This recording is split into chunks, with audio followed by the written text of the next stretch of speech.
Ito nga guys, nagluluto tayo ng paksiw na tilapia. Ayan. Ayan yung mga ricado. Naglagay tayo sa ilalim. May tanglad tayo. May luya, sibuyas, bawang. At saka lagyan din natin ng ito yung inano ko na mangga. Manggang hilaw. Sabihan na natin siya ng suka. Ang suka natin ay gato puti. Tapos lagyan natin ng ito. Yung patis. Siparos.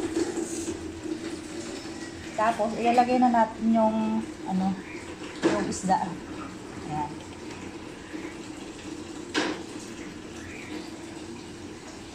Ayan siya. Fresh na fresh yung ating tilapia mabili.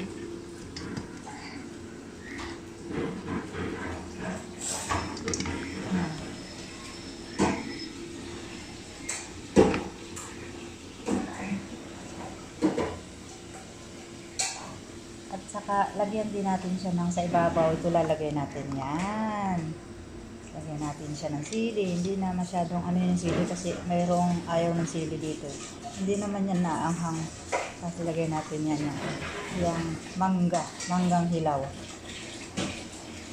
Tapos, lagyan din natin dito sa ibabaw ng bawang. Kasi para malasa siya. At saka ito yung paminta. Saka maglalagay din tayo ng laurel. Ano yung laurel?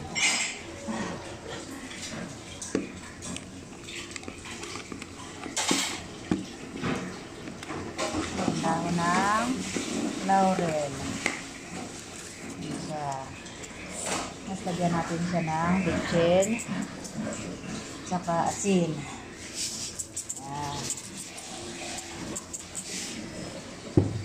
Kasi lalagay natin yung guys, yung kanyang ito ang palaya. Bago natin yan.